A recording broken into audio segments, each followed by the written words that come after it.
Selamat pagi Ibu. Selamat pagi. Perkenalkan, saya adalah perawat Novita yang bertugas pada pagi hari ini dari pukul 8 pagi hingga pukul 4 sore nanti.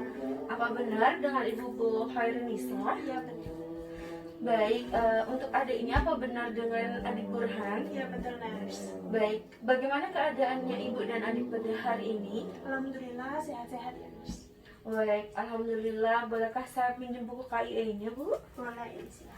Permisi ya Bu, saya lihat dulu. Iya. Baik Ibu, berdasarkan catatan di buku KIE-nya bahwa adik Burhan sekarang usianya 1 tahun ya Ibu. Iya betul sekali. Berarti adik Burhan masuk pada masa toddler ya Ibu. Iya Mbak betul. Baik, bagaimana untuk perkembangannya adik Burhan selama ini Bu? Kalau akhir-akhir ini Burhan itu Nurse ya sering tanya hal-hal yang tidak dia ketahui, kayak misal ada apa yang dia lihat itu tanya itu apa, seperti itu Nurse. Dia juga sudah mulai kenal dengan namanya sendiri, kalau namanya itu Burhan gitu. Terus dia juga sering mengikuti saya dan suami saya apabila melakukan sesuatu, misalnya sholat, seperti itu Nurse. Wah, bagus sekali ya Ibu perkembangan dari Burhan. Lalu apa ada lagi yang Ibu bingungkan atau perkembangan baru yang belum Ibu sampaikan? Oh ya Nurse, Burhan ini seringnya kalau melakukan sesuatu itu kalau kita tawarkan bantuan gitu dia itu sering menolak gitu, nggak mau dibantu gitu loh Nurse. Oh baik Ibu, saya akan menjelaskan mengenai kegiatan yang dilakukan Burhan atau kegiatan yang dia itu tidak mau dibantu sama seseorang. Ya.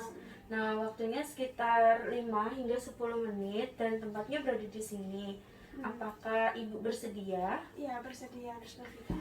Baik, saya akan menjelaskan mengenai kegiatan yang dilakukan Burhan dan bahkan tidak mau untuk dibantu. Untuk seusia toddler seperti Burhan, yaitu 1 tahun, ketika melakukan kegiatan sendiri dan bahkan tidak mau dibantu oleh orang tua maupun orang lain, itu merupakan perkembangan yang normal dengan jenis kemandiriannya Bu. Nah, sehingga hal itu tidak perlu dikhawatirkan.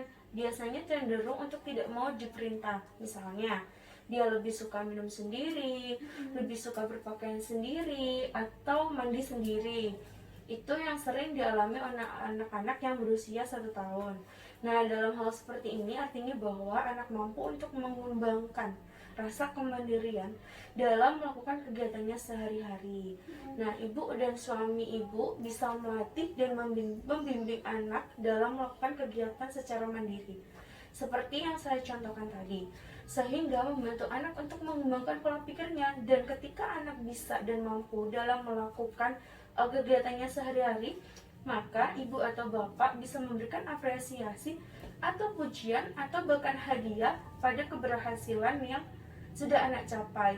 Seperti, bagus sekali kamu Burhan, kamu sudah melakukan kegiatanmu sehari-hari tanpa meminta bantuan.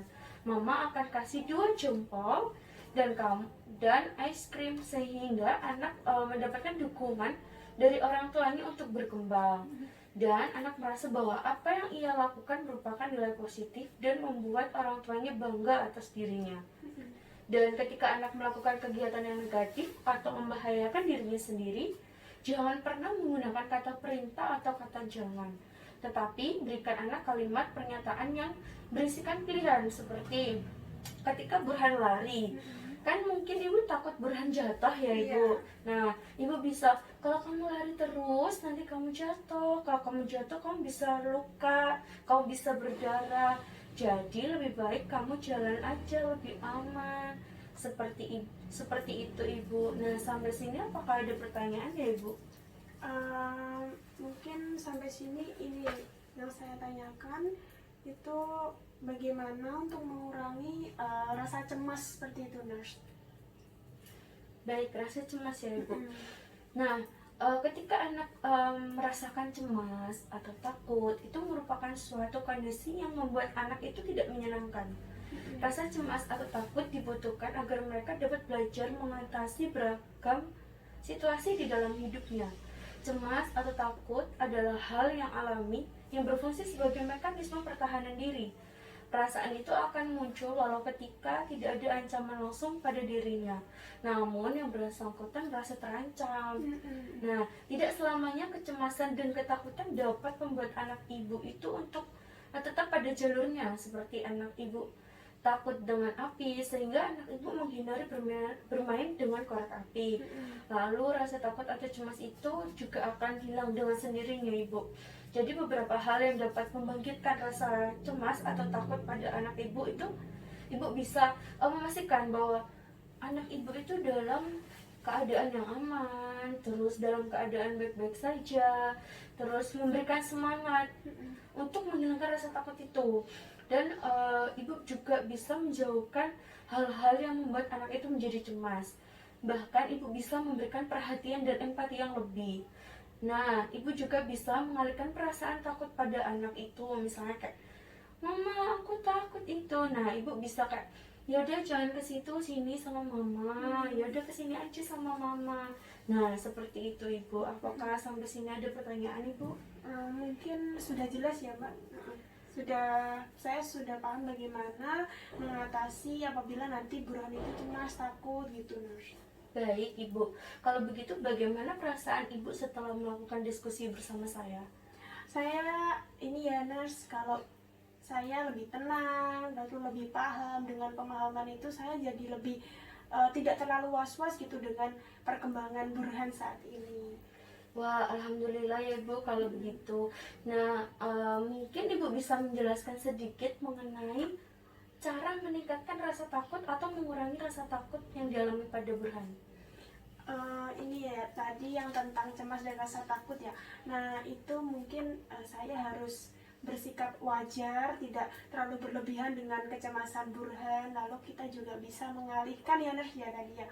Kalau misal anak saya takut, saya alihkan dengan hal-hal yang seperti melindungi dia, kayak kita berikan perlindungan seperti itu. Dan itu rasa cemas dan takut itu dia tidak selamanya buruk, betul ya Nurse ya. Iya, benar Jadi sekali, seperti apa ya Nurse, kayak dia itu kita harus mensupport dia dengan rasa takut dan cemas itu agar bisa menjadi lebih mandiri. Jadi dia tidak takut dengan hal-hal yang sebenarnya tidak berbahaya untuk dia, seperti itu Nurse. Ya, ibu benar sekali ya. Saya rasa bahwa ibu sudah memahami apa yang sudah saya jelaskan tadi ya ibu ya. Baik ibu, karena saya rasa diskusi tidak perlu ada yang didiskusikan kembali. Saya tutup untuk pertemuan kali ini dan kita ketemu di bulan depan bersama saya dan di jam yang sama. Apabila ada yang dibingungkan, mungkin ibu bisa menghubungi saya. Terima kasih atas waktunya, sampai ketemu. Dan assalamualaikum, selamat pagi, semoga sehat selalu ya ibu. Waalaikumsalam, selamat pagi, terima kasih banyak ya Nurse. Iya ibu, sama-sama.